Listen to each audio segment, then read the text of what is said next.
Monte Carlo, 9:47 in the evening. The Royal Sapphire Ball, the single most exclusive couture exhibition in Europe.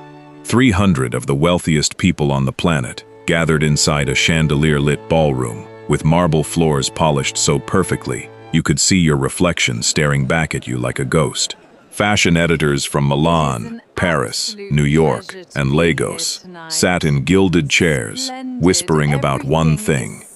A mysterious designer had finally agreed to reveal herself. For months, the fashion world had been buzzing about a nameless artist whose embroidery work had appeared in private commissions for European royalty. Nobody knew who she was. Nobody had ever seen her face. Tonight was supposed to change everything. Every camera in the room was pointed at the entrance. Every journalist had their recorder ready. Every pair of eyes was locked on the velvet curtain, separating the grand hallway from the ballroom floor. The curtain opened, and the room stopped breathing. Zara Okafor Sinclair stepped through. She was 31 years old, Nigerian-British. Her skin was the color of polished mahogany. Her posture was the kind that could only come from years of sitting perfectly still over an embroidery frame. And she was wearing a gown that made every other piece of clothing in that room look like it had been sewn in the dark. Midnight blue silk that moved like liquid when she walked. Thousands upon thousands of hand-stitched crystals covering every inch of the bodice, cascading down the skirt like a waterfall frozen in time. The beadwork combined traditional Yoruba patterns with European royal embroidery techniques in a way that nobody in that ballroom had ever seen before. It was not just beautiful, it was history being worn as fabric. A fashion critic from Vogue Italia leaned toward her colleague and whispered, "This changes everything." Cameras flashed from every direction. For exactly 11 seconds, Zara stood in the center of that ballroom and felt something she had never felt before, seen. Then a woman walked toward her from the far end of the room. Her heels clicked against the marble, with the rhythm of someone who had been planning this moment for a very long time. Evelyn Beaumont, 72 years old. Silver hair swept back in a perfect chignon. Former fashion icon. Current matriarch of the Beaumont Luxury Group, one of the 3 largest couture houses in Europe. She walked directly to Zara without stopping, without hesitating, without even blinking. She reached out with both hands, grabbed a section of Zara's gown near the shoulder, and tore it. The sound of ripping silk cut through the ballroom like a blade. 300 people gasped simultaneously. Evelyn held the torn fabric in her hand and raised her voice loud enough for every microphone in the room to catch it. "This woman copied my daughter's collection. Every stitch, every pattern, every crystal placement. She is a fraud." The ballroom erupted. Cameras flashed so aggressively it looked like lightning inside the room. Security moved forward. Journalists began shouting questions. But Zara was not looking at Evelyn. She was not looking at the cameras. She was looking at one person, her husband, Adrian Beaumont, CEO of Beaumont Luxury Group. He was standing 20 feet away. His face was completely still. Their eyes met.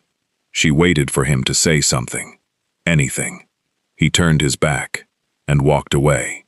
300 people watched Zara Okafor Sinclair stand alone in the center of the most important fashion event in Europe, with a torn gown and a shattered marriage. She did not cry. She did not scream. She reached down and touched the torn section of her dress. She examined the ripped stitching carefully. Then, almost to herself, in a voice so quiet that only the closest microphone caught it, she whispered, "You chose the wrong stitch to pull." Nobody understood what that meant, not yet. But there was one more thing that happened in that ballroom before the night ended. Something that nobody paid attention to because the chaos was too loud. An elderly woman in the front row stood up from her seat. She was in her early 70s, dark skin, silver-locked hair. She wore a simple black dress, with no jewelry except a single brooch, shaped like an embroidery needle.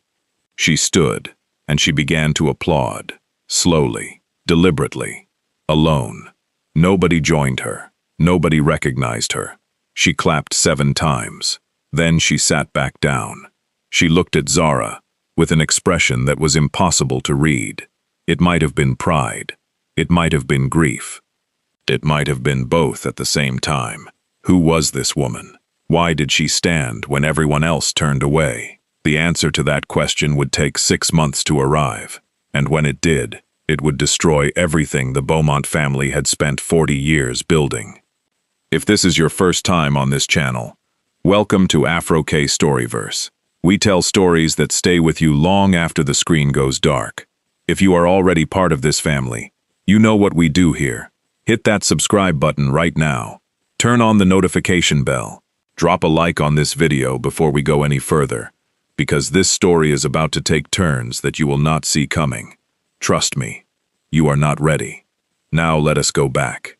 6 months before the Royal Sapphire Ball. 6 months before Evelyn tore that gown. 6 months before Adrian chose his family over his wife. Back to the beginning. Back to the marriage that looked perfect from the outside and was rotting from the inside like a beautiful house built on a cracked foundation. 6 months earlier, Zara and Adrian lived in a penthouse overlooking the Monaco harbor, floor-to-ceiling windows, white marble, fresh flowers delivered every morning. From the outside, it looked like a love story written in gold. Adrian was 37, tall, sharp jawline, the kind of man who wore authority, the way other men wore cologne.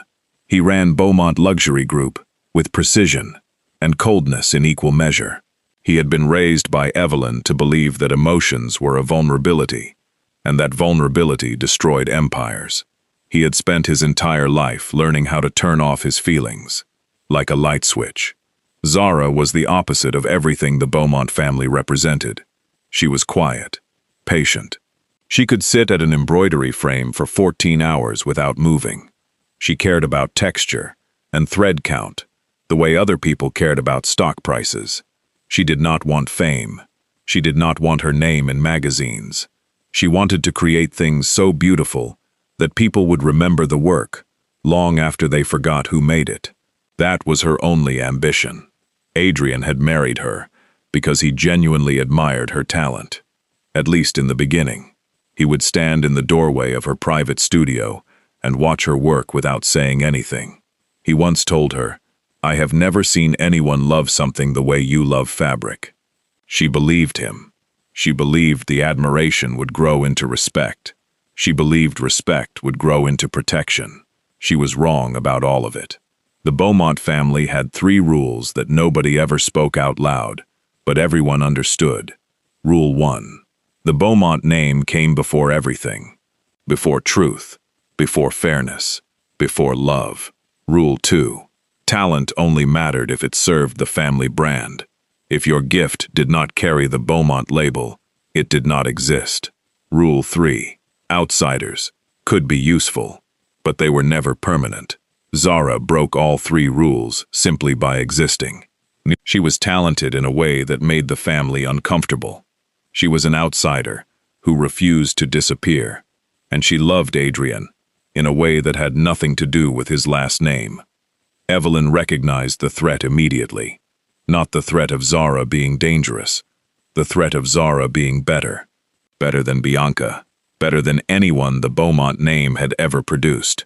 Evelyn knew that if Zara's talent was ever publicly recognized, the entire mythology of the Beaumont creative legacy would collapse. So she did what she had always done. She smiled. She welcomed Zara into the family. She gave her a beautiful private studio on the top floor of the Beaumont estate, and she began, very slowly, very carefully, very deliberately, to erase her. It started with small things. Zara would suggest a color palette for Bianca's upcoming collection. The palette would appear in the final designs. No credit given. Zara would improve an embroidery pattern that wasn't working. The improved version would show up on the runway. Bianca would receive the applause. Zara would watch from backstage. Nobody ever introduced her. Nobody ever mentioned her name. She was simply Adrian's wife, the quiet one. The one who appreciated beauty, but didn't create it. That was the story the family told. And they told it so consistently, so warmly, so convincingly that even Zara began to wonder if maybe they were right. Maybe she was just an appreciator. Maybe her talent wasn't as significant as she thought. Maybe Bianca really was the genius, and Zara was just helping around the edges. One evening, the family hosted a private dinner. 14 people around a long table, crystal glasses, candlelight. A famous magazine editor named Claudette Moreau was the guest of honor. She had flown in from Paris, specifically to discuss Bianca's upcoming feature in the magazine's annual couture issue. Bianca was 29 years old, international fashion celebrity, 3 million followers across social media, magazine covers on 4 continents. She smiled constantly. She laughed easily. She was the kind of woman who could walk into a room of strangers and have every single person convinced within 5 minutes that she was the most talented person they had ever met. Her secret was simple.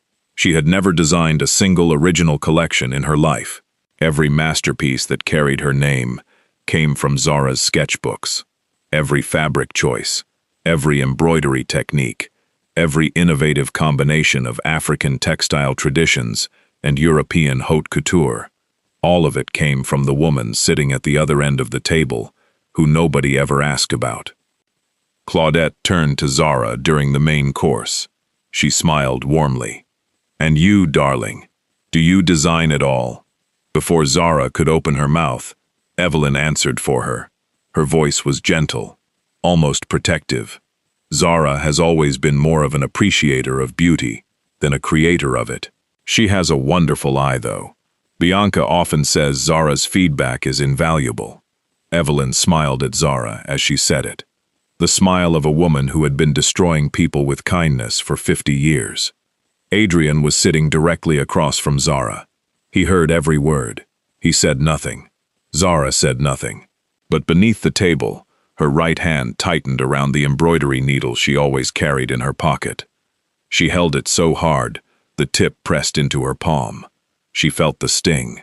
She welcomed it. Pain she could understand. Erasure was harder to hold. After dinner, Zara went to her studio alone. She sat in front of her embroidery frame and worked until 3 in the morning. She was stitching a section of beadwork for a gown she had been designing in secret for months. Nobody knew about it. Not Adrian. Not Bianca. Not even her closest friend Nadia. This gown was hers alone. Every crystal. Every thread. Every hour of work poured into it like a prayer. She called it the midnight gown. The one she would eventually wear to the Royal Sapphire Ball. The one Evelyn would tear. 2 weeks later, something happened that changed everything. Zara was sitting in her living room watching television. A celebrity interview. A famous Italian actress was attending a charity gala in Rome. She was wearing a stunning couture gown with intricate beadwork along the neckline. The interviewer asked who designed it. The actress smiled and said, "Bianca Beaumont, of course. She's the most brilliant young designer in Europe." Zara froze. She leaned forward. She stared at the screen. She recognized every single stitch on that neckline. Not because it was similar to her work, because it was her work. That beadwork pattern came from a sketchbook, a specific sketchbook, the one with the brown leather cover that had disappeared from her studio 4 months ago. She had assumed she had misplaced it. She had searched everywhere. She had eventually convinced herself that she must have thrown it away during a cleaning session. But there it was, on television, on a gown being credited to Bianca Beaumont, worn by a famous actress at a charity gala in Rome. 4 months after it disappeared from Zara's locked studio. She picked up her phone. Her hands were shaking. She called Nadia Mensah, her university roommate, her closest friend for 12 years. The only person besides Adrian who had unrestricted access to Zara's private studio. The only person Zara had ever trusted with her creative process. Nadia answered on the 3rd ring. Her voice was casual, easy. "Hey Z, what's up?" Zara kept her voice steady. "The Marchetti gown is on television tonight. The one from my spring sketches." There was a pause. Exactly 2 seconds of silence. 2 seconds too long. Then Nadia said, "Oh, I saw that. Honestly, Zara, Bianca must have had similar inspiration. It happens in fashion all the time. Great minds think alike, right? 2 seconds. That pause lived in Zara's memory like a splinter under her skin. She didn't know what it meant yet, but her body knew something her mind hadn't caught up to. She said goodnight and hung up. She sat alone in her living room, staring at the dark television screen for 20 minutes without moving. The next day, Zara did something she had never done before. She installed hidden cameras inside her private studio. 4 small cameras, 1 in each corner, motion-activated, recording to a secure cloud server. She told nobody. She placed them carefully behind picture frames and inside decorative objects on shelves. Then she locked the studio door and went to bed. The next morning, she checked the footage. Nothing had been disturbed during the night. Nothing was missing from her shelves. Her sketchbooks were exactly where she had left them. But something was wrong. Between 2:17 and 2:34 in the morning, all 4 cameras had been disabled simultaneously. 17 minutes of darkness. No footage. No motion alerts. Nothing. Someone had entered her studio, disabled every camera, done whatever they came to do, and restored the cameras before leaving. Someone who knew the cameras existed. Someone who knew how to disable them. Someone who had been inside her studio recently enough to notice 4 new objects that hadn't been there before. Zara stood in her studio doorway, feeling cold in a way that had nothing to do with temperature. Then she noticed something else. Her mother's antique mechanical clock, the one that sat on the corner of her workbench, the one she had inherited after her parents died. It had been moved. 3 inches to the left. Nobody in the world would notice that. Nobody except Zara. She had placed that clock in the same position every single day for 7 years. 3 inches. That was the distance between paranoia and proof. She walked to the clock. She picked it up. She held it against her chest, the way you hold something precious that someone has touched without permission. Then she placed it back exactly where it belonged. She knew 2 things now. Someone was stealing from her, and that someone was close enough to know where her mother's clock sat. Over the next 3 weeks, Zara became a detective inside her own life. She changed the studio locks. She installed new cameras in different locations. She began photographing every page of every sketchbook and uploading the images to a private encrypted server with automatic timestamps. She kept a detailed log of every fabric sample, every thread color, every embroidery pattern she created. She dated everything. She backed up everything. And she waited. She was patient. She had been patient her entire life. She could sit at an embroidery frame for 14 hours. She could certainly sit inside her own suspicion for 3 weeks. On the 22nd day, she followed Nadia. She didn't plan it. She was driving through the old port area of Monaco when she saw Nadia's car parked outside a cafe she had never mentioned. Zara parked across the street. She waited. 15 minutes later, Nadia walked out of the cafe. She was not alone. Bianca Beaumont was with her. They were laughing. Bianca handed Nadia a large shopping bag. Zara could see the logo. It was from a luxury handbag brand that Nadia could never afford on her gallery curator salary. They walked to Bianca's car. Bianca opened the trunk and took out a small leather folder. She handed it to Nadia. Nadia opened it and looked inside. She smiled. Then she reached into her own purse and pulled out something that made Zara's entire world crack in half. A brown leather sketchbook. Zara's sketchbook, the one that had disappeared 4 months ago. Nadia handed it to Bianca, the way you hand someone a delivery package. Casually, practiced, like she had done it many times before. Bianca took it, put it in her trunk, closed the trunk. They hugged. Bianca handed Nadia a small envelope that was clearly thick with cash. Then Bianca handed her one more thing, something small wrapped in tissue paper. Nadia unwrapped it right there in the parking lot. Zara watched through her car window as Nadia held up a pair of vintage embroidery scissors. Small, silver, with mother-of-pearl handles. Zara stopped breathing.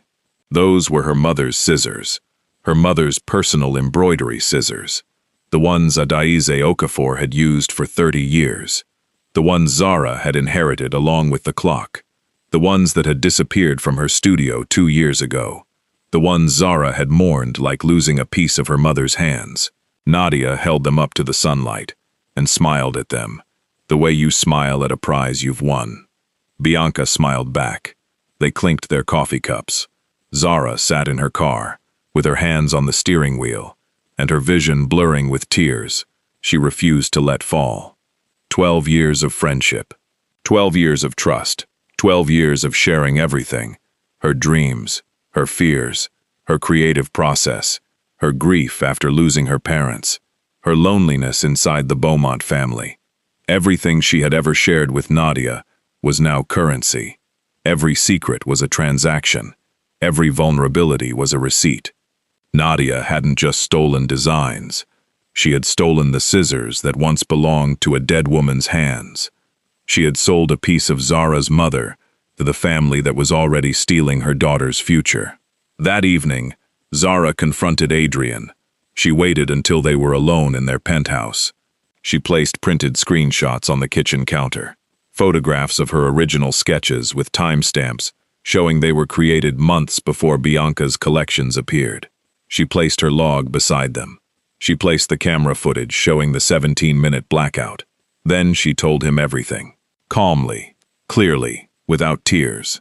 She said, "Your sister has been passing off my work as her own for years. Nadia has been stealing my sketchbooks and selling them to Bianca. I have the evidence. I have the timestamps. I have the photographs. This is not a theory, Adrian. This is documented fact." Adrian stood on the other side of the counter. He looked at the evidence for a long time.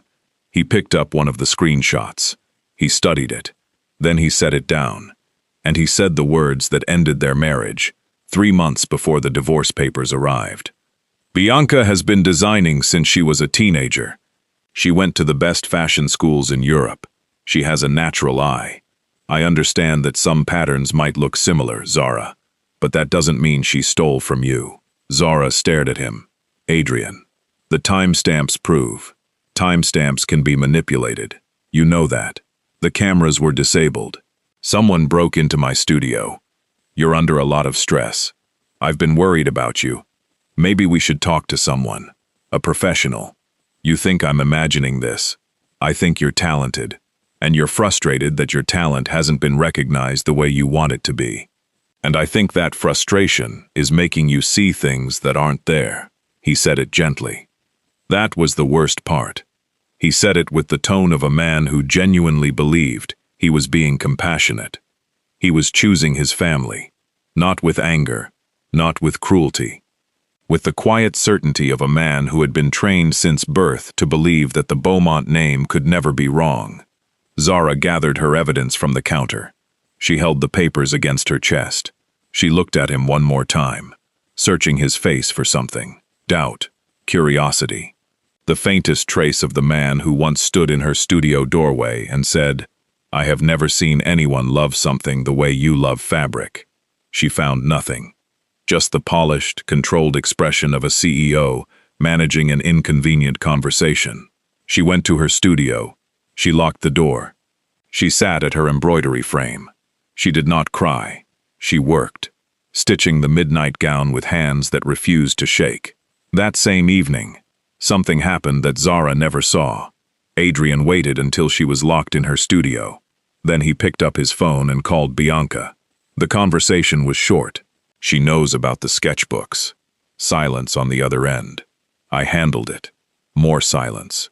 "No, she won't do anything. She loves this family too much to make this public." He hung up. He sat alone in the living room for a long time. Then he opened his desk drawer. He took out a small piece of embroidered fabric. It was the first thing Zara had ever made for him. A palm-sized square of silk, embroidered with their initials intertwined. She had given it to him on their first wedding anniversary. He had kept it in that drawer for 6 years. He held it under the lamp and looked at the stitching. Then he put it back in the drawer, closed it, and went to bed. He knew, some part of him knew, He had always known that Bianca's sudden creative explosion coincided perfectly with Zara entering the family. He had noticed how Bianca's collections improved dramatically after Zara moved into the estate. He had seen Zara's influence in every design. He had chosen not to see it, because seeing it would mean questioning his mother, questioning his sister, questioning the foundation of everything the Beaumont name was built on, and that was a price he was not willing to pay. Not for truth, not for his wife, not even for the woman whose work he secretly admired, more than anyone else's in the world. 3 days later, Zara's private studio burned to the ground. She was not there when it happened. She was at a fabric supplier in Nice, selecting materials for a private commission. Her phone rang at 11 in the morning. It was the estate security officer. "Mrs. Sinclair, there's been a fire." She drove back to Monaco at 140 kilometers per hour. By the time she arrived, the studio was gutted, black smoke still curling from the windows. Firefighters moving through the wreckage. Everything she had built over 7 years was ash. Her embroidery frames, her fabric archives, her thread collection, hand-dyed silks in 312 colors, her sketchbooks, at least the ones that hadn't already been stolen, her design samples, her pattern library, her reference books, her mother's sewing tools, everything except the clock, which was in the penthouse, and the scissors which Nadia had already stolen. Gone. All of it. 7 years of work, 14 hours a day, 2,500 days of creation, reduced to smoke and carbon. She stood in the doorway of the ruined studio and stared. She did not cry. She had run out of that particular resource. Then the fire investigator approached her. He told her something that turned her blood to ice. "Mrs. Sinclair, the fire started in 3 separate locations simultaneously. The supply wall, the sketchbook shelves, and the digital backup station." She looked at him. 3 simultaneous origin points. This was not an electrical fault, ma'am. This was deliberate. 3 specific targets. The raw materials, the original designs, the digital evidence. Someone knew exactly what was stored where. Someone who had spent enough time in that studio to know its layout intimately. Someone who knew that the digital backup station existed, which was something Zara had installed secretly only 6 weeks earlier. Then the investigator showed her one more thing. Near the back of the studio, a locked brass trunk had survived the fire. It was fireproof, an antique her father had given her years ago. The fire had scorched its exterior, but the contents were intact. And beside the trunk, pressed into the concrete floor, was a single embroidery needle, standing upright, point down, placed there with precision. The same type of needle Zara always carried in her pocket. It hadn't fallen there by accident. It had been placed deliberately, like a signature at the bottom of a letter. Zara stared at it for a very long time. "Someone wanted me to know they knew," she said quietly. "This wasn't just destruction. This was a message." She went home to the penthouse. Adrian was in the living room. He had heard about the fire. He expressed concern. He said all the appropriate words in all the appropriate tones. Then he said something that Zara would remember for the rest of her life. "I'm sorry about your studio, Zara, but maybe this is a sign.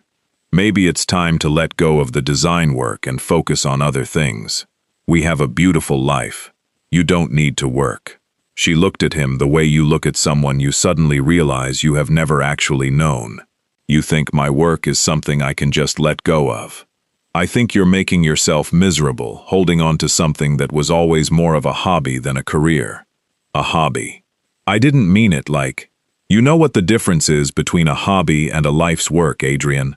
A hobby is something you do when you have free time.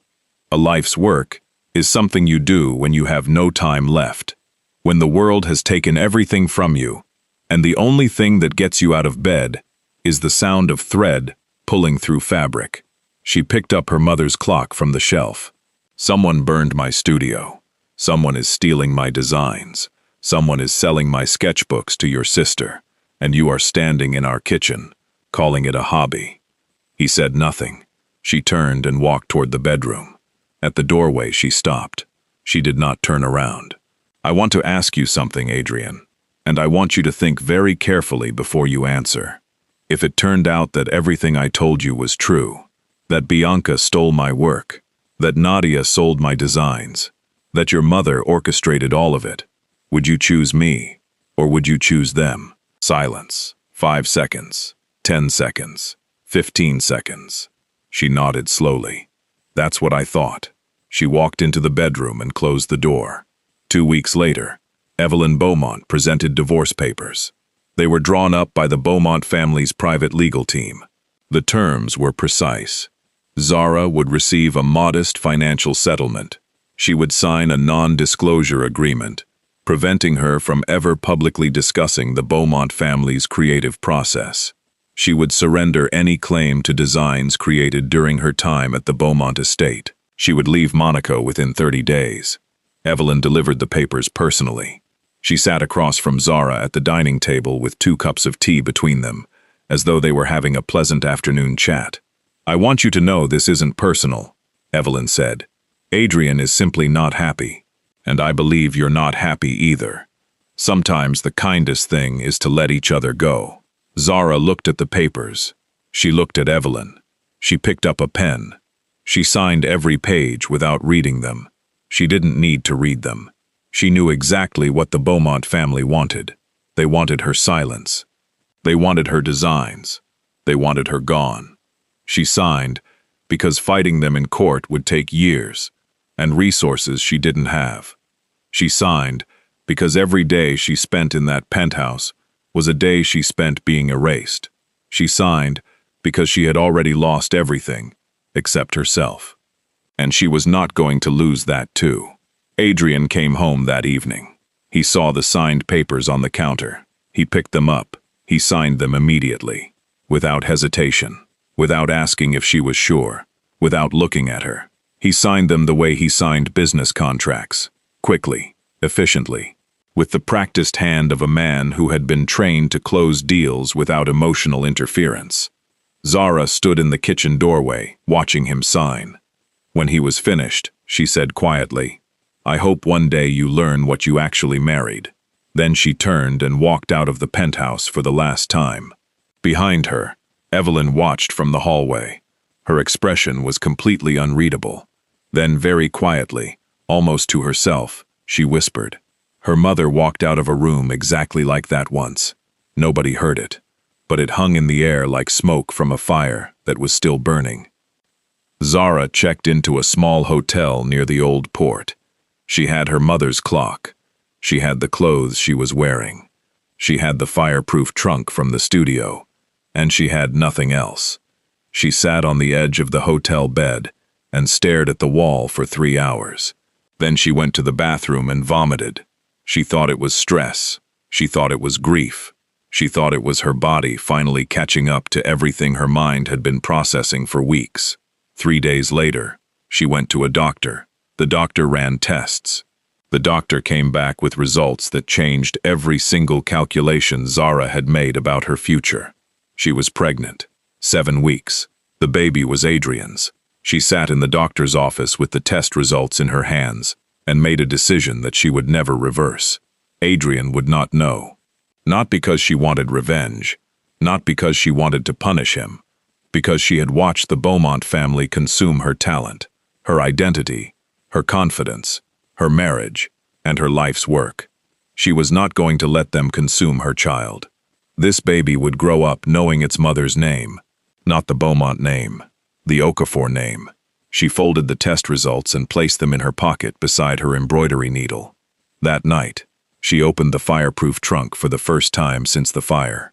Inside, she found exactly what she expected. Years of fabric samples. Hundreds of small swatches, each one digitally dated, each one matching Bianca's collections months, and sometimes years, before they appeared publicly. This was the evidence that survived.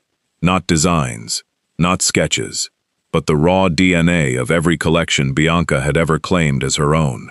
Thread colors, weave patterns, embroidery techniques, all of them traceable, all of them dated, all of them proving beyond any reasonable doubt that Zara's creative process preceded Bianca's public output. But at the very bottom of the trunk, beneath all the samples, she found something she did not expect.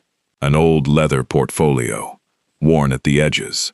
The leather was dark brown, almost black with age.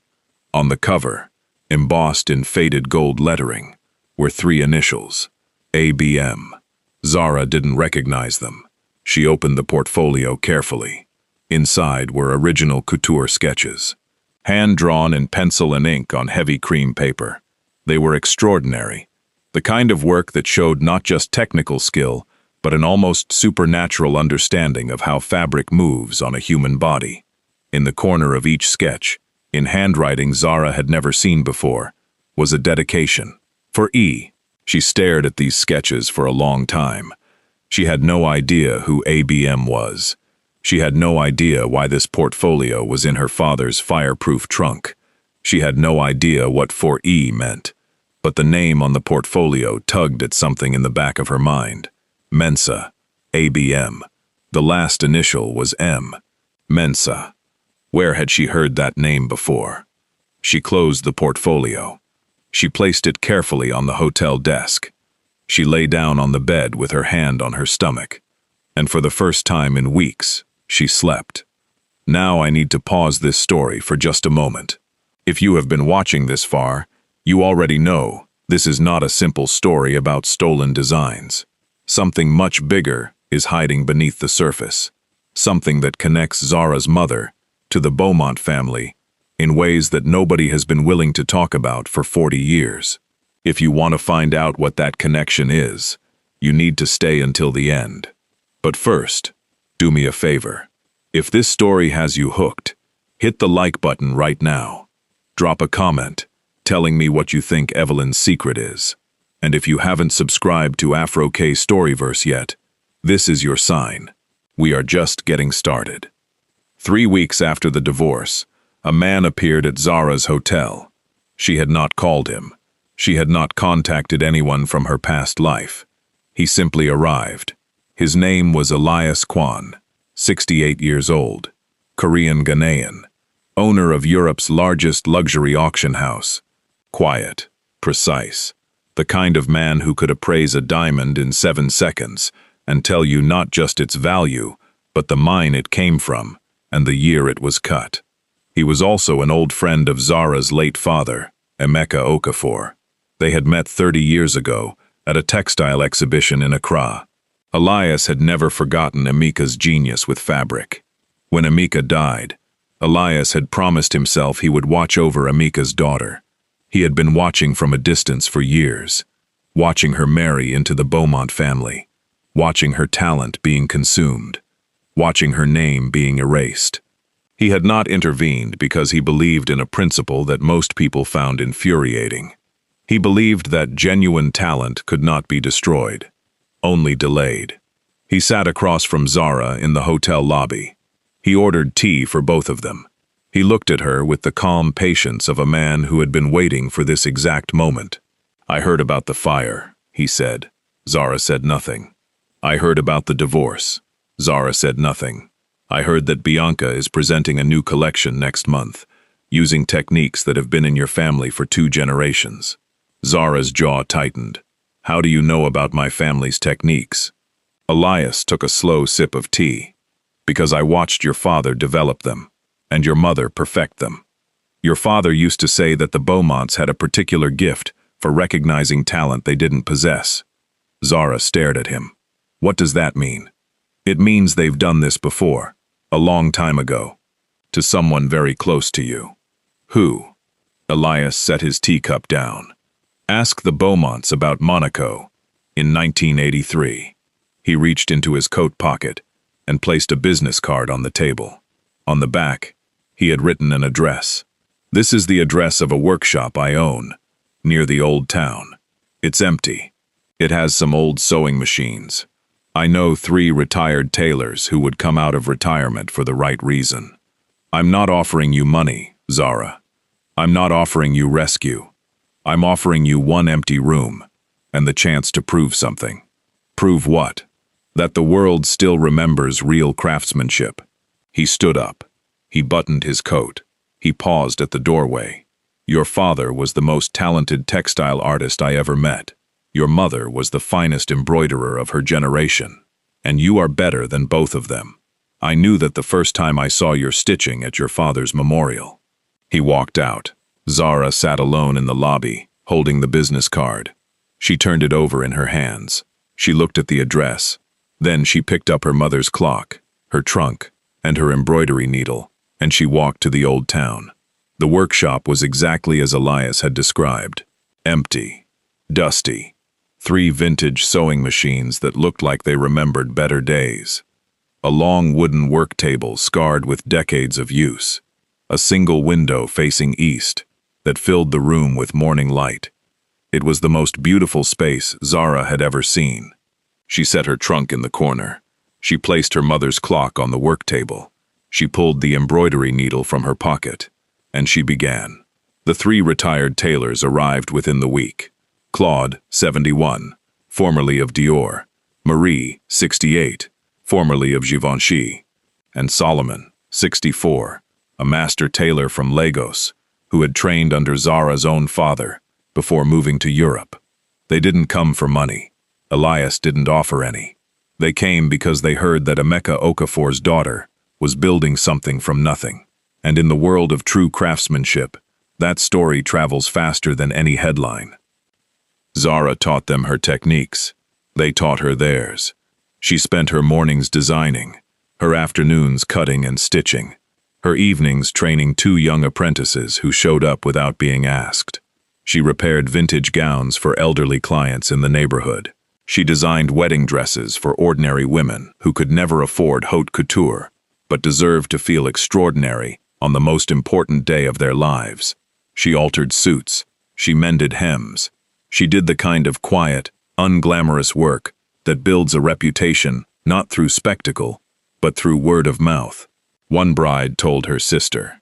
The sister told her friend. The friend told a colleague. The colleague happened to be the personal shopper for a minor European royal. Within 3 months, Zara had a waiting list. Within 4 months, she had a reputation. Not a famous one, not a loud one, a real one. The kind of reputation that luxury insiders trade like currency. One afternoon, while teaching an apprentice a particular embroidery technique, the apprentice paused and looked closely at the pattern. "Where did you learn this stitch?" she asked. Zara smiled. "My mother. She said she invented it herself. She called it the Okafor stitch." The apprentice leaned closer. "It's beautiful. I've never seen it anywhere else, in any pattern book or school." "Neither have I," Zara said, but something crossed her face as she said it. A shadow of a thought she couldn't quite catch. She had seen the Okafor stitch somewhere else recently, in the old leather portfolio at the bottom of her trunk, the one marked ABM, the sketches dedicated to E. The stitch patterns in those sketches were identical to the Okafor technique, but those sketches were old, much older than Zara's mother's work, which meant either her mother didn't invent the stitch, or someone else had learned it from her mother, decades before Zara was born. The thought disturbed her in a way she couldn't articulate. She returned to her work and said nothing more about it. 5 months after the divorce, the thing happened that nobody expected. A personal secretary arrived at Zara's workshop. She was impeccably dressed. She spoke with the careful precision of someone who represented extremely important people. She said, "My employer would like to commission a wedding gown. She has heard about your work through private channels. She specifically requests that the gown incorporate the Okafor embroidery technique throughout the design." Zara asked who the client was. The secretary smiled. "I'm afraid I'm not at liberty to say at this stage. My employer values discretion above all things. I can tell you that she is a member of a European royal family. And I can tell you that she specifically requested you. Not any other designer. You." Zara felt her pulse quicken. A royal commission. The kind of opportunity that could launch a fashion house overnight. The kind of project that every designer in Europe would sacrifice a year's revenue to receive. "Why me?" Zara asked. She didn't say why. She said only that she trusts the hands that will make it. Before the secretary left, she placed a small card on Zara's workbench. On it was written a single name, Adelaide. Her Highness says you'll understand when you finish the gown. The secretary left. Zara stood alone in her workshop holding the card. Adelaide. She read the name 3 times. Then she walked to her trunk. She opened it. She pulled out the leather portfolio. ABM. Adelaide Beaumont Mensa. The portfolio she still hadn't been able to explain. The sketches she still hadn't identified. She stared at the name on the card and the initials on the portfolio side by side. Her hands began to tremble. Something enormous was hiding just beneath the surface of her life. Something that connected her mother to the Beaumont family, to this mysterious woman, to a set of couture sketches from decades ago. She didn't understand it yet, but she could feel its weight, the way you feel an earthquake before the ground starts shaking. Meanwhile, something was happening inside the Beaumont family that the public never saw. For the first time in her career, Bianca Beaumont was struggling. Without Zara's designs to adapt, her creative output had collapsed. Her latest collection was mediocre. Critics were polite about it, which in the fashion world was the cruelest possible response. Being attacked meant you were relevant. Being treated politely meant you were being forgotten. Bianca sat in her studio, surrounded by fabric samples and empty sketchbooks, and felt something she had never experienced before: the complete absence of inspiration. She had spent so many years processing Zara's ideas through her own aesthetic filter that she had never developed an original creative voice. She was a translator, not a creator. And now the original text was gone. Then she heard about the Royal Commission. She heard through industry contacts that a member of the European royal family had bypassed every major fashion house in Europe and commissioned an unknown designer for her wedding gown. When she found out the unknown designer was Zara, something broke inside her that she would never be able to repair. She went to Evelyn. "Mother, she's getting the Hartwell Commission." Evelyn was sitting in her private study. She did not look up from her correspondence. "I know. How is that possible? She's working out of a garage in Old Town. She has nothing. She has talent, which is precisely what makes her dangerous. What do we do?" Evelyn set down her pen. She looked at her daughter for a long time.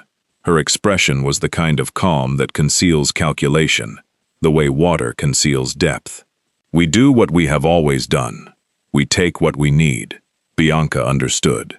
Within 2 weeks, through a network of contacts, intermediaries, and quiet payments, she obtained photographs of Zara's latest design sketches. The royal wedding gown. Every detail, every embroidery pattern, every crystal placement. She began immediately recreating the designs as her own collection, intending to present them before the royal wedding as proof that Zara was copying her. The same strategy that had worked for years. But Zara was not the same woman she had been 6 months ago. She had anticipated this. From the moment she received the royal commission, she knew the Beaumonts would try to steal it. She was counting on it. Every sketch she created for the royal gown contained something invisible to the naked eye. Hidden within the embroidery patterns, woven into the crystal placement, coded into the very structure of the beadwork, were micro-signatures. Her initials, ZOS, Zara Okafor Sinclair, not stitched on top of the design, stitched into it, part of its DNA, inseparable from its beauty. If anyone reproduced these designs, they would reproduce the signatures along with them, and those signatures would only become visible under specific lighting conditions that Zara had engineered into the crystal placement itself. She sat at her workbench late one evening, stitching these codes into the fabric. One of her retired tailors, Solomon, came to her. "The sketches have been taken," he said quietly. "The intermediary, we suspected, made copies yesterday." Zara did not look up from her work. "Good." Solomon stood there for a moment. "Aren't you angry?" She set down her needle. She looked at him with eyes that held 6 months of fire and silence. and patience and grief. I was angry when they took my first sketchbook. I was devastated when they burned my atelier. I was broken when my husband chose his family over his eyes. She picked the needle back up. Now I'm just finishing the stitch. The royal wedding rehearsal was held at a private estate outside Monaco. International media were present by invitation. Fashion journalists from 27 countries, photographers, critics, celebrities. The wedding of a European princess was already global news. The gown reveal would be the most watched fashion moment of the year. Bianca arrived early. She was radiant. She had spent 3 weeks recreating what she believed were her own interpretations of the stolen designs. She presented a full collection inspired by the same patterns, the same techniques, the same aesthetic. She intended to establish prior art, to prove that these designs originated with her, to preemptively discredit Zara before the actual wedding gown was revealed. She walked the exhibition floor greeting journalists. She pointed out details in her collection with the confidence of someone who had been performing expertise for a decade. She was charming, convincing, polished. Then the princess's gown was brought out for its first public viewing, and the cameras began to flash, and the embroidery began to catch the light at a specific angle that Zara had calculated with the precision of a mathematician, and the initials began to appear. ZOS, woven into the crystal patterns, integrated into the beadwork, present in every single panel of the gown, the same initials that were now visible in Bianca's collection, because Bianca had copied the designs so faithfully that she had copied the hidden signatures along with them. The first person to notice was a photographer who was shooting close-up details of the embroidery. He zoomed in. He saw the letters. He called over a colleague. The colleague saw them too. Within 3 minutes, every camera in the room was focused on the same thing.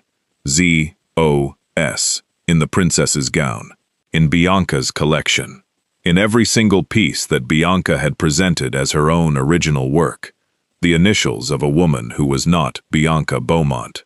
The room went quiet. Bianca's smile froze. She looked at the screens displaying the close-up images. She saw the initials, and for the first time in her life, she had absolutely nothing to say. Then, someone stepped forward from the crowd. An elderly woman. The same elderly woman from the Royal Sapphire Ball 6 months earlier. The one who had stood and applauded alone, while everyone else turned away. She walked slowly, deliberately, to the princess's gown. She examined the embroidery without touching it. She traced the pattern with her eyes, the way a musician reads a score. She knew every stitch. She recognized every technique. Then she turned to face the room. Her voice was steady, clear. The voice of a woman who had been silent for 40 years and was not going to be silent anymore. I have been looking at this particular stitch pattern for 4 decades. It was invented by a woman named Zara Okafor, Zara's mother. She paused. I should know. I wore it first. She straightened her shoulders. My name is Adelaide Beaumont Mensah. I am the original creative director of the Beaumont Fashion House, and I believe it is time for some very old debts to be repaid. The silence that followed was so complete, you could hear the camera's autofocus mechanisms whirring. Adelaide began to speak, and as she spoke, the true history of the Beaumont luxury empire emerged from 40 years of darkness, like a body surfacing from deep water. Monaco, 1983. Adelaide Beaumont Mensah was 23 years old, half Nigerian, half French. Her father was a textile merchant from Lagos, who had married into the Beaumont family during a period when the fashion house was struggling financially. Adelaide possessed something that no amount of money could purchase. She had an intuitive, almost supernatural understanding of fabric, embroidery, and couture design. Evelyn, then a young woman herself, recognized Adelaide's talent immediately. She also recognized something else, that the European luxury market of 1983 would never accept a black woman as the creative face of a major fashion house. So Evelyn proposed an arrangement. Adelaide's designs would launch the Beaumont name internationally. Adelaide would be credited privately. She would receive financial security, a comfortable life, a promise that the arrangement would be permanent and mutually beneficial. Adelaide was 23. She believed promises made by powerful women in marble houses. She agreed. For 5 years, she designed everything, every collection, every breakthrough piece, every innovation that transformed Beaumont from a struggling regional brand into an international luxury powerhouse. Her talent was the engine. Evelyn's name was the hood ornament. Then Adelaide fell in love with a man named Emeka Okafor, a Nigerian textile artist she met at a fashion exhibition in London. He saw her work and recognized it immediately for what it was: genius, not derivative genius, not learned genius, the kind of raw, instinctive understanding of craft that appears maybe once in a generation. He fell in love with her talent first, then with her. They married quietly. Adelaide told Evelyn she was leaving the arrangement. She wanted to build something of her own, with her own name, under her own terms. Evelyn did not argue. She did not threaten. She simply smiled and said, "Of course, darling. You've earned your freedom." Adelaide left Monaco.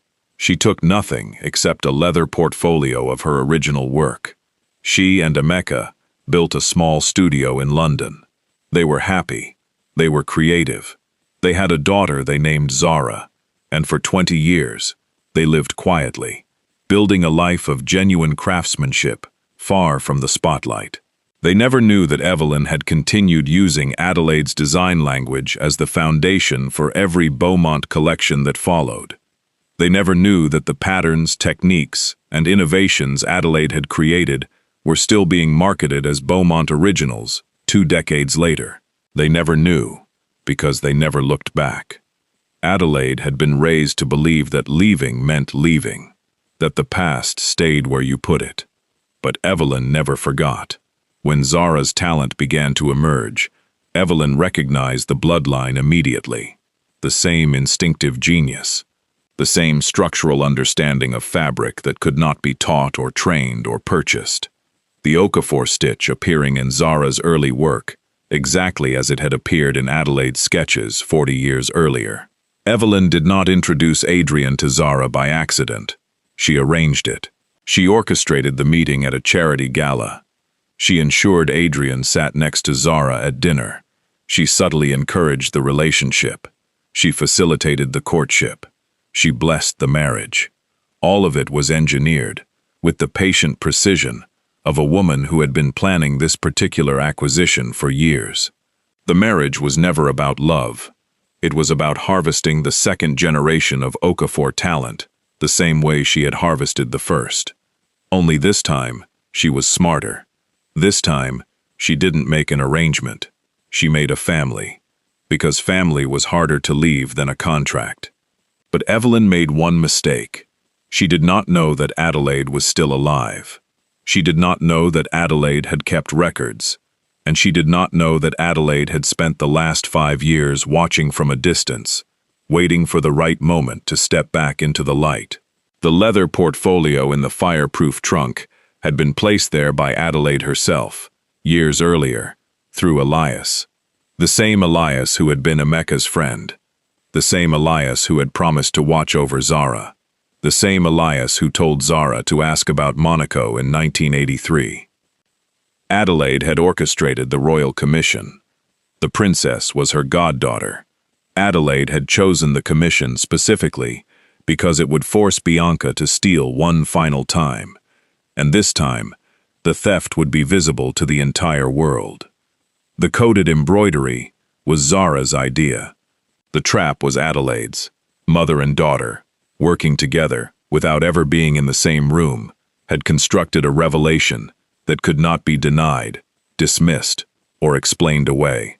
In the days that followed the royal wedding rehearsal, the Beaumont Empire began to collapse, not with a dramatic explosion, with a slow, systematic dismantling. Former assistants began speaking publicly. People who had worked in the Beaumont studios for years came forward with stories of designs being adapted from unknown sources. Old interns provided written accounts of seeing Zara's sketches on Bianca's desk, with Zara's name physically cut from the pages.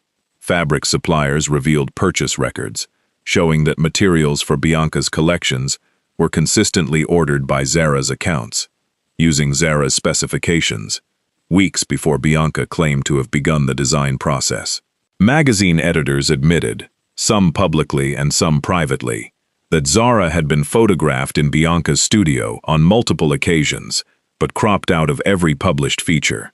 One truth unlocked another, and another, and another.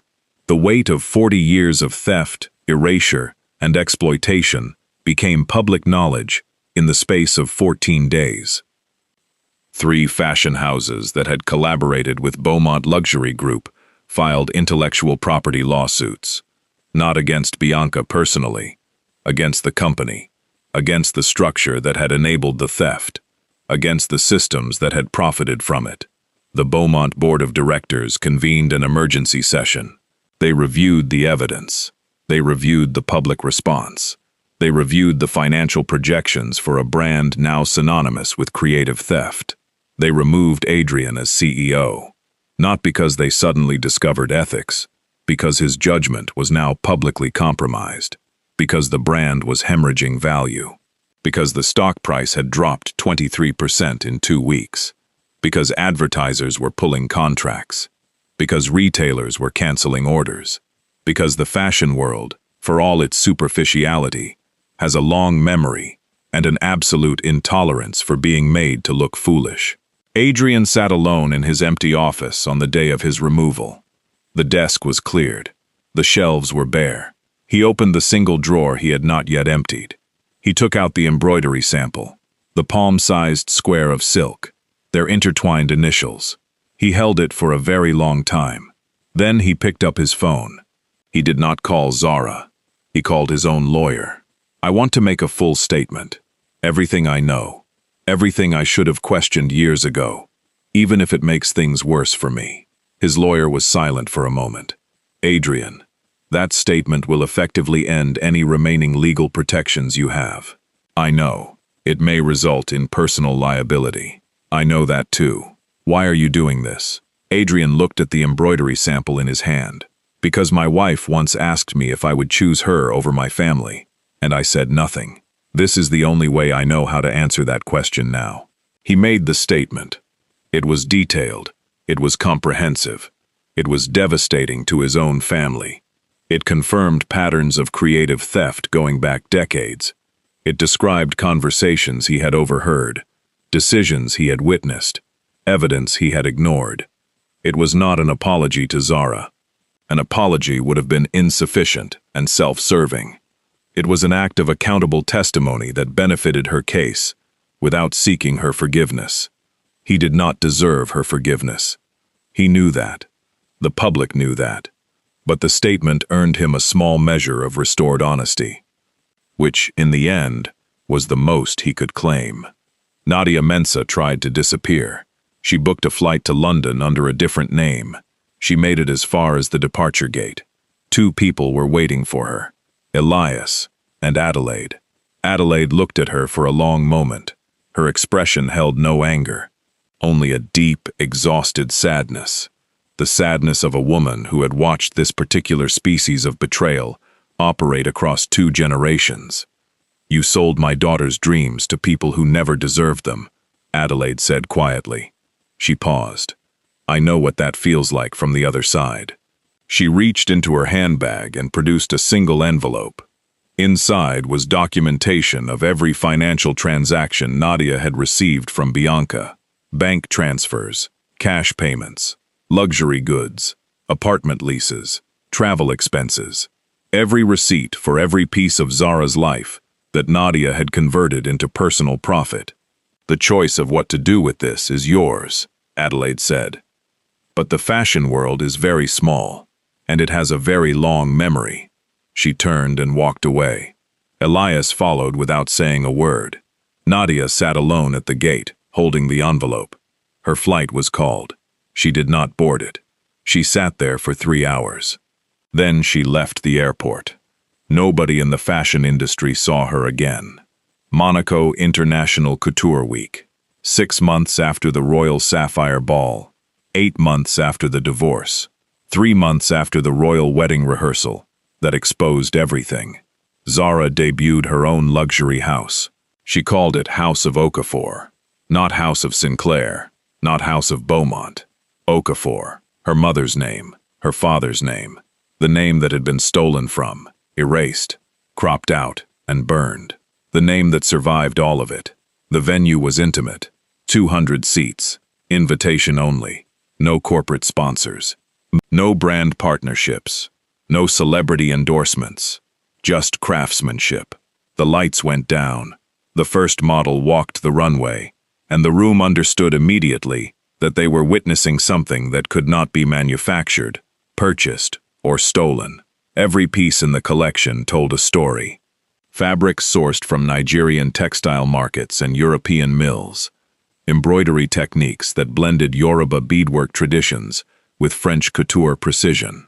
Colors drawn from West African sunsets and Mediterranean coastlines. The Okafor stitch was present in every single garment, visible, proud, unashamed. The opening piece of the collection was not worn by a model. It was worn by Adelaide. She was 73 years old. She walked that runway with the posture of a woman who had been waiting 40 years to walk it. The gown she wore was made from fabrics sourced from her late husband, Emeka Okafor's original textile work. Every stitch was the Okafor pattern. Every piece of beadwork referenced both Nigerian tradition and European haute couture simultaneously. She walked slowly. She did not pose. She did not perform. She simply walked, and the room rose to its feet. Standing ovation. Not the polite kind. The kind that starts in one person's chest and spreads through a room like a heartbeat. The kind where people are crying and don't know exactly why. The kind that tells you something true is happening, and you're lucky to be in the room when it does. 200 people on their feet. Tears on the faces of fashion editors who had spent their entire careers maintaining professional detachment. Photographers lowering their cameras because some moments should be witnessed with the eyes, not through a lens. Adelaide walked to the end of the runway. She stopped. She looked out at the room, and she smiled. The smile of a woman who had waited 4 decades for the world to see her face. Then she turned and walked back. Zara was waiting at the entrance to the backstage area. Adelaide did not stop walking, but, as she passed her daughter, she reached out and briefly took Zara's hand, just for a moment. They did not look at each other. They did not need to. They were already the same.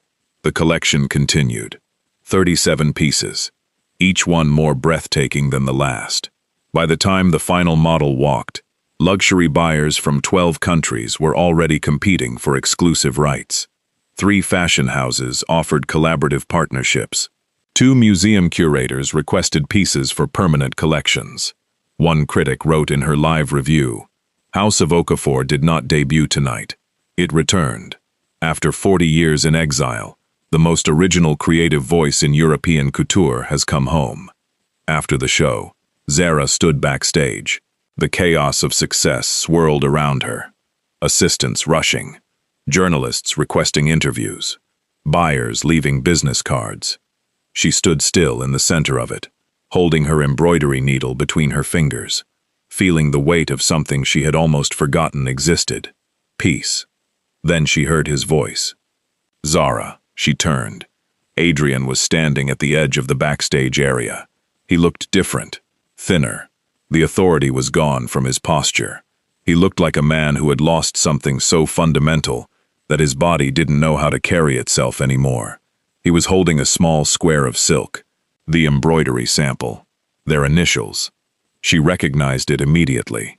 He took a step forward. His voice was quiet. "I finally see you." Zara looked at him. She looked at the man she had loved, the man who had watched her be humiliated and said nothing, the man who had signed divorce papers without hesitation, the man who had called her life's work a hobby. the man who had chosen his family's lie over his wife's truth. She looked at all of him, the regret in his eyes, the tremor in his hands, the years of complicity written across his face, like text in a language she could finally read. She smiled gently, not with bitterness, not with triumph, with the particular grace of a woman who has survived something that should have destroyed her, and found on the other side of it a version of herself that is stronger than anything that tried to break her. "You should have looked sooner," she said. She turned, and she walked away with the kind of quiet dignity that cannot be taught, bought, or inherited. It can only be earned, by surviving, by creating, by refusing to let anyone else define the value of your name. 3 months later, the fashion world had continued turning. House of Okafor had received its first major industry award. Adelaide's original 1983 portfolio had been authenticated and was now on permanent exhibition at the Paris Museum of Fashion. Bianca Beaumont had not released a collection since the scandal.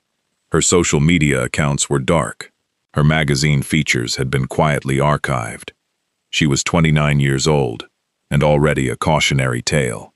Adrian's full testimony had contributed to the fashion industry's first major intellectual property reform legislation. New protections for independent designers, new accountability measures for major fashion houses, new standards for creative attribution. His career was over. But the thing he built from its ashes was more honest than anything the Beaumont name had ever produced. Nadia Mensah's envelope had been delivered anonymously to 3 fashion journalists within a week of the airport encounter. The resulting exposé documented a 12-year pattern of creative theft facilitated by personal betrayal. Nadia's name appeared in the article 87 times. She had not been seen in the industry since. Zara was sitting in her workshop late one evening. The baby was due in 5 weeks. She was working on a small embroidery piece, a blanket for the crib. She was using the Okafor stitch. The door opened. Elias walked in, carrying a sealed envelope. He placed it on her workbench. "This was left by your father. He asked me to give it to you when the time was right." Zara looked at the envelope. It was old. The paper was yellowed at the edges. Her father's handwriting was on the front. Just her name. Zara. She opened it carefully. Inside was a single handwritten note on a sheet of paper that smelled faintly of the sandalwood cologne her father had always worn. She read it slowly. "My dearest Zara, if you are reading this, then the time has come for you to understand something I could never bring myself to explain while I was alive. Your mother and I left Monaco in 1983 because the Beaumont family took everything your mother created and put their name on it. We left because staying meant watching her genius be consumed by people who smiled while they stole. We built our life away from that world because we believed that distance would protect us. We were wrong. Talent like yours cannot be hidden. It calls attention to itself the way light calls attention to darkness. The Beaumonts found you because they were always going to find you. They will always be looking for the next Okafor, because they have never been able to create what we create. Never let them discover why they wanted our family so badly. The answer is not in our talent. The answer is in our name, Okafor. It means the people are supreme. Never forget that. Your father." Attached to the note was an old photograph, black and white, slightly faded. It showed 3 people standing in front of a Monaco atelier in what appeared to be the early 1980s. On the left was a young woman Zara recognized from photographs. Her mother, Adaize Okafor, young, beautiful, standing with the confident posture of an artist at the peak of her power. On the right was another young woman, Zara's breath caught in her throat. Evelyn, decades younger, but unmistakable, the same sharp eyes, the same controlled smile, and she was wearing a dress, a stunning, intricately embroidered dress that Zara recognized with the certainty of someone who has spent her entire life studying her mother's work. It was one of Adaize Okafor's original designs. The Okafor stitch was visible along the neckline. Even in the faded photograph, Zara could see her mother's signature technique, covering every inch of the fabric. Evelyn Beaumont had built her reputation, wearing the genius of a woman she would spend the next 40 years trying to erase. In the middle of the photograph, between Adeze and Evelyn, stood a third person. A young black woman Zara did not recognize at first. Then she looked closer. The woman's face, the woman's smile, the woman's hands, positioned in a way that suggested they were more comfortable holding a needle than anything else. Adelaide, 20 years younger than the woman who had walked the runway at Couture Week. But unmistakably the same person. 3 women, 1 photograph. 2 of them had their talent stolen. 1 of them did the stealing. And the dress Evelyn wore in that photograph was the original template for every design the Beaumont family would produce for the next 4 decades. Zara placed the photograph on her workbench beside her mother's clock. She sat very still for a long time. Then she heard footsteps behind her. Adelaide was standing in the doorway of the workshop. She had a key. Elias must have given it to her. Mother and daughter, the first generation and the second, standing in a workshop that smelled like fabric and possibility, and the particular kind of justice that doesn't need to be loud to be devastating. Adelaide looked at the photograph on the workbench. She smiled, the smile of someone who has been carrying a weight for 40 years and has finally been allowed to set it down. They spent 40 years trying to own the Okafor name, Adelaide said quietly. All they did was make it unforgettable. Zara looked at her mother. Why didn't you tell me? Before the marriage, before any of it. Adelaide was quiet for a moment. Because I hoped I was wrong. I hoped that maybe Adrian was different from the rest of them. I hoped that maybe love would be strong enough to protect you from what happened to me. She paused. It wasn't. But you turned out to be stronger than love, stronger than any of them. She walked to the workbench. She picked up the crib blanket Zara had been embroidering. She examined the stitching with the practiced eye of someone who had been reading embroidery the way scholars read text for over 50 years. The Okafor stitch, she said, you use it differently than I did. Your version has more tension in the lower thread. It creates a shadow effect I never achieved. I know, Zara said. I improved it. Adelaide laughed. It was the first time Zara had heard her mother laugh. It sounded like the beginning of something new. Yes, Adelaide said. You did. She placed the blanket back on the workbench. She kissed her daughter's forehead. She walked to the door. At the threshold, she paused without turning around. The baby, she said. Boy or girl? I don't know yet. Whatever it is, teach them the stitch. I will. And Zara? Yes. Name it Okafor. Whatever name you give it, make sure Okafor is in there somewhere. It already is, Mama. Adelaide stood in the doorway for one more moment. Then she walked out into the Monaco evening. The sound of her footsteps faded down the cobblestone street. Zara sat alone in her workshop. She picked up her embroidery needle. She looked at the photograph of 3 women standing in front of a Monaco atelier 40 years ago. She looked at her mother's clock, ticking steadily on the workbench. She looked at the crib blanket half-finished beneath the lamplight. Then she began to stitch. The needle moved through the fabric with the quiet certainty of a woman who knows exactly who she is and exactly what her name is worth. The House of Okafor is now the most requested couture house in Monaco. Adelaide Beaumont Mensa's original 1983 portfolio remains on permanent exhibition at the Paris Museum of Fashion. It is the most visited exhibit in the museum's history. Bianca Beaumont has not released a collection since. She was last seen visiting a textile workshop in Lagos, alone, for the first time in her life, trying to learn something real.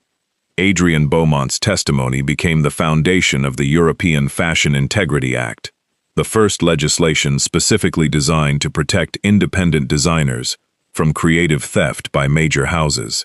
He never remarried. He never contacted Zara directly again.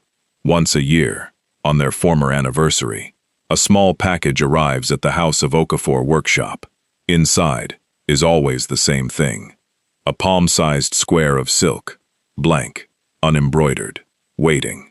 Nadia Mensah's envelope was published in full by 3 fashion journalists. The resulting investigation uncovered similar patterns of creative theft at 4 other major European fashion houses. Nadia was never charged criminally. She was never seen in the fashion world again. Zara's daughter was born on a Tuesday morning in Monaco. 7 pounds, 4 ounces, healthy, strong. She has her mother's hands. Her name is Zara Okafor Sinclair. She will learn the stitch. If you made it to the end of this story, you are not a casual viewer. You are family. And this family deserves the best stories we can give you. Hit the subscribe button if you haven't already. Turn on that notification bell so you never miss a story. Drop a like on this video because it tells us you want more stories like this one. And leave a comment. Tell me which moment hit you the hardest. Was it the torn gown? The 17 minutes of missing footage? Adelaide stepping forward at the rehearsal? Adrian's silence at the dinner table? Zara's final words? Tell me. Because your comments shape every story we create on this channel. Follow Afro-K Storyverse across all platforms. Share this video with someone who needs to hear a story about a woman who refused to let anyone steal her name. We will see you in the next one. And trust me, the next one is going to break you in the best possible way.